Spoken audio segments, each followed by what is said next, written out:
So the first IBQ webinar, I try to cover topics from upper limb, lower limb, thorax, abdomen, head and neck and all, right? And the feedback we got was like to include more of embryology and neuroanatomy. So today's session, shall we start? Come on, keep answering in the chat box the answers, right? So we are starting with an image from neuroanatomy. And what you see here is an image of the brainstem. I know it is quite bit of a complicated question, but it is very, very important. Lesion of which of the following label structure will lead to loss of tear secretion from lacrimal gland? Okay, even if you cannot identify it in the image, can you enter in the chat box which cranial nerve is responsible for tear secretion from the lacrimal gland? Come on. Very good, Dr. Hayat Ahmed. Very good, very good. The cranial nerve 7, the facial nerve, that carries the preganglionic. Very good, Ellarasan. Yeah, it carries the preganglionic parasympathetic fibers. Okay. Now, is it difficult for you to identify in this image where is cranial nerve 7? If you get the theory correct, I'm sure you're going to make the image also correct. B, no. Yes. So let us have a look into this image. Okay. So here, as you see, this is the pons, right? And above the pons, what you see here is the midbrain. And below the pons, this is going to be the medulla. Can you tell me? Okay, this is again a very, very important image for you in neuroanatomy, showing the ventral surface of the brainstem. So let us identify what are all the possible questions in this image. Shall we? Okay. So come on, tell me, what are the cranial nerves related to midbrain? Cranial nerve 3 and 4. To medulla 9, 10, 11 and 12. To pons 5, 6, 7, 8. Okay, so I'll keep pointing out the cranial nerves. This is the cranial nerve 3. This is cranial nerve 4. What is special about cranial nerve 4? Anyone? And it's very easy to identify cranial nerve 4 because that is the only cranial nerve which exits from the dorsal surface of the brainstem. Okay? And this one is the thickest of all your cranial nerves, the fifth cranial nerve, trigeminal nerve. And you can see it has two roots. Can you tell me what is this? What is this? What lies medial is the motor root of trigeminal nerve. The motor root of trigeminal nerve is very small, isn't it? The motor root of trigeminal nerve is very small. And this is the large sensory root of the trigeminal nerve. This is cranial nerve 6. This is 7. This is 8. Here again, 6, 7 and 8. Seventh cranial nerve. Yes, you know it has a sensory component, nervous intermedius, and a motor component. Here again, the motor component is medial and the sensory component of the facial nerve is lateral. Okay, so these are the nerves at the pontomedullary junction 6, 7, and 8. Now, here we go to the medulla. Come on, can you tell me what is this structure in the medulla? Please keep entering your answer in the chat box. The structure that you see in the medulla on either side of the midline is the pyramid, right? What lies underneath the pyramid? What will happen if there's an injury to the pyramid? Underneath the pyramid is the corticospinal fibers, right? An injury to the corticospinal fibers will lead to contralateral hemiplegia, right? And this is the olive. Between the pyramid and the olive, what you see here, these are the rootlets of the 12th cranial nerve, right?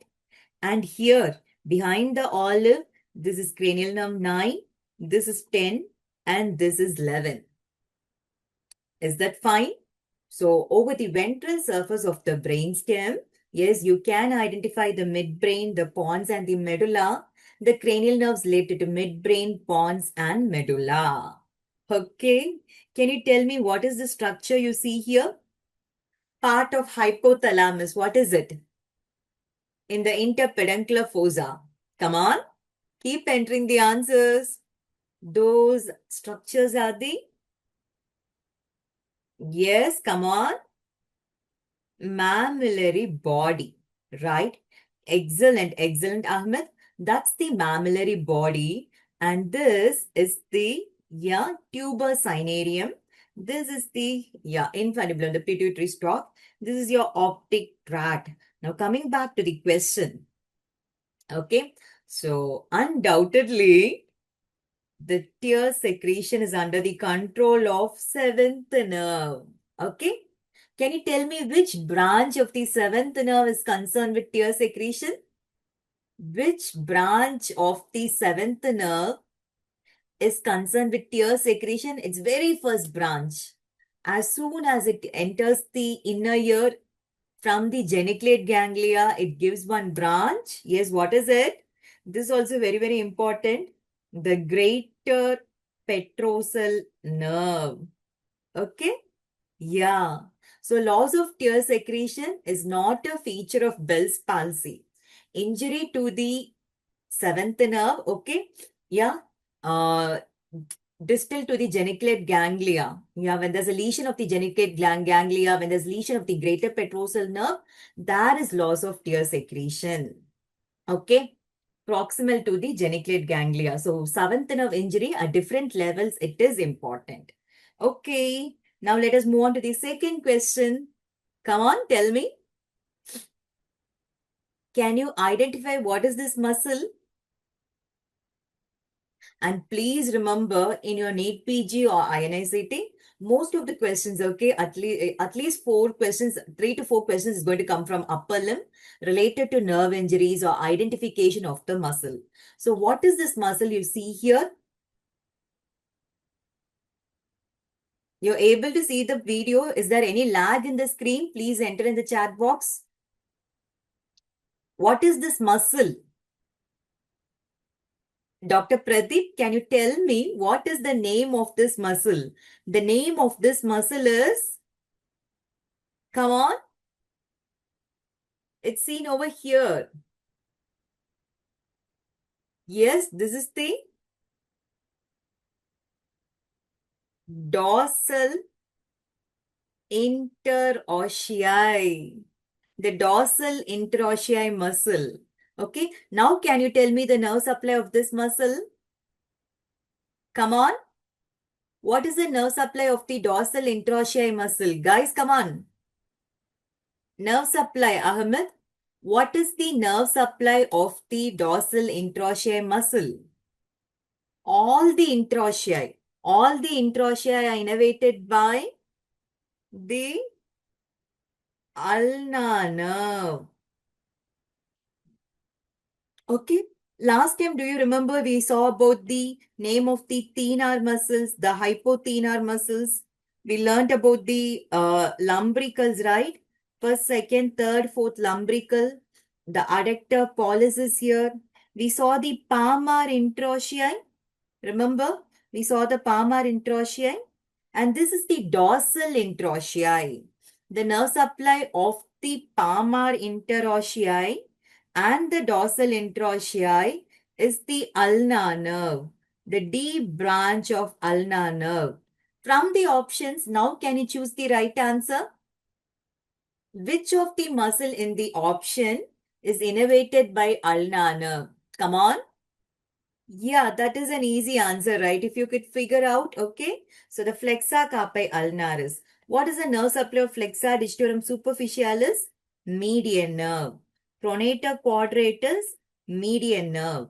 Extensa carpi ulnaris, radial nerve. Deep branch of radial nerve called the posterior interosseous nerve. Okay, so again, muscles of the hand is a very, very important topic. Definitely, you should be able to identify the three thenar muscles, the hypothenar muscles, the adductor pollicis. You should not have a problem in identifying the adductor pollicis, right? The lumbricals. 1, 2, 3, and 4. As I've shown you here, the palmar interossei and the dorsal interossei, nerve supply of all the intrinsic muscles of the hand. Okay, definite. It's a definite question. Coming to the next question. Yes, this is one histology and I've combined it, integrated with an embryology also. The structure in the given histological image is derived from. Come on, can you identify what is the histology? Very good, Dr. Hayat. Yes, Ahmed. Very good, very good, very good. Yes, very good. This is the histological image of pancreas. Pancreas is exocrine or endocrine? It is both, right? It has an endocrine component and exocrine component. Okay, all the serous acini that you see here, that is all the exocrine part. And where is the endocrine part of the pancreas? What do you call it as? The islets. Can you identify the islets in this image? Okay, here and there, not this one. Here and there, can you see?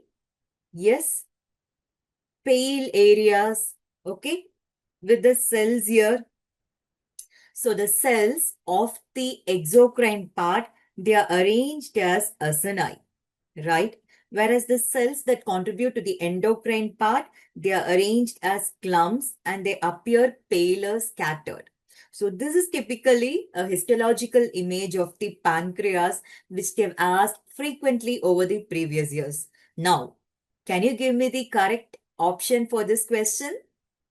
Excellent, Dr. Hari Krishnan. The pancreas is derived from the endoderm. Okay? Yeah. It is a derivative of the foregut, right? So this image, yeah, it is a coronal section of the head region and you can identify the mandible here. This is the mandible. Okay. Can you see the letters A, B, C, D in this image? Now, can I read the question for you? Wait, Dr. Akshwalu. Which of the following muscles in the image helps to depress the mandible? Now, I'll go into few images and the topic, right? So, this is about muscles of mastication, which is a very frequently asked question in your examination. So, can you tell me what are the four muscles of mastication? This one here over the temporal bone is the temporalis, right, Dr. Hari Krishnan? And here, okay, this one coming from the zygoma of the zygoma bone and inserting into the outer surface of the ramus of the mandible. Can you clench your teeth and feel for the masseter? Tightly clench your teeth and put your fingers here over the cheek. That's your masseter, right? So this one from the zygoma inserting into the outer surface of the ramus of the mandible, that is the masseter muscle. Okay? And two more. What are they? Here. So what is the difference you can see in this image and this image? Here you can see the mandible. Yeah, it has been removed. The ramus is removed. And what is this muscle? You look on the inner surface of the ramus of the mandible. Anyone? The muscle that you see on removing the ramus of the mandible, attaching to the inner surface of the ramus of the mandible, Dr. Ahmed, that is the medial pterygoid. Okay, medial pterygoid, right? And yes, the lateral pterygoid is this one, the lateral pterygoid. So the lateral pterygoid, as you see, yes, yes, Dr. Pradeep, that's the answer, but the image will try to identify it here, okay? It inserts in the capsule into the articular disc and the pterygoid fovea of the mandible. Okay, as I told you, the muscles of mastication is a very, very, very important topic. You should know the names of the muscles. You should know its attachment to the mandible. Can you tell me where is the temporalis attached to? It's originating from the temporal bone, and to which part of the mandible is it inserting? It's inserting into the coronoid process of the mandible. Masseter into the outer surface of the ramus. Medial pterygoid into the inner surface of the ramus. and the lateral pterygoid into the capsule, into the articular disc, and into the pterygoid fovea of the mandible. Okay, you will not have a problem in identification. Again, nerve supply. Can you tell me which cranial nerve innervates all these four muscles? Excellent, excellent. Fifth cranial nerve, the mandibular nerve, right? Which division of the mandibular nerve? So, of the four muscles, three muscles are innervated from the anterior division of the mandibular nerve. Which of these four is not receiving innervation from the anterior division?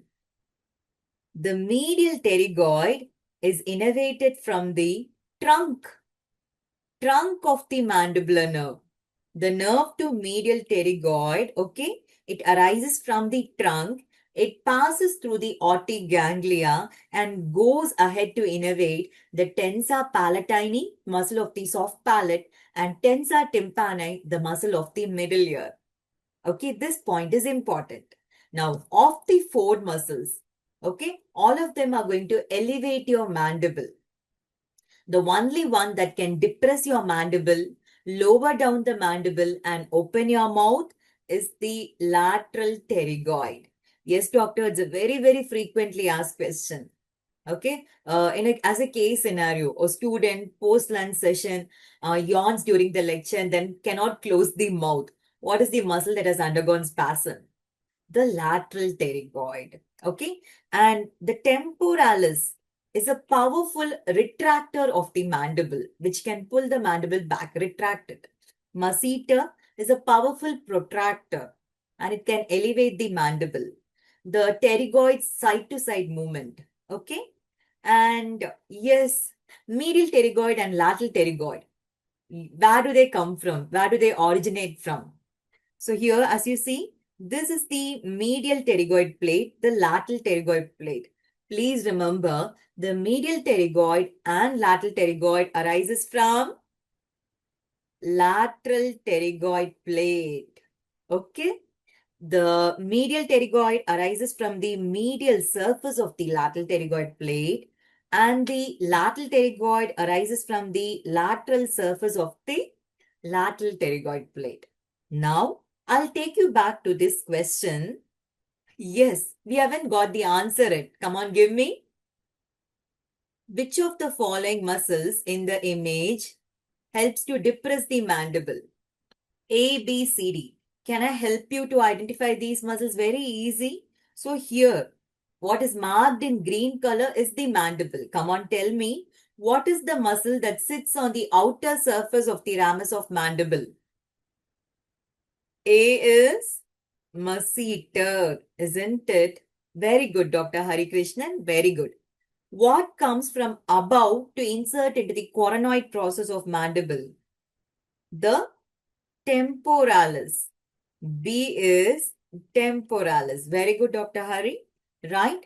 And C and D, you're going to help me, right? Okay. You can see D going towards the temporomandibular joint. This is your lateral pterygoid. Okay, very good. And inner to it, what you see here, C, is the medial pterygoid. Is that okay? Right? So, name of the four muscles of mastication, their attachment to the mandible, their nerve supply, their identification in the image, in a normal schematic diagram or even in a coronal section. Now, can I ask you some more questions in this topic? Other than lateral pterygoid, do you know any other muscle that can depress your mandible? Other than lateral pterygoid, what are the muscles which can lower your mandible and open the mouth? Which is above the hyoid, inserting into the mandible. Yes, come on. Very good, very good, very good. Your digastrics, right? Okay. Digastrics, the suprahyoid muscles, they can depress the mandible and open the mouth. Okay. Very good, Mary.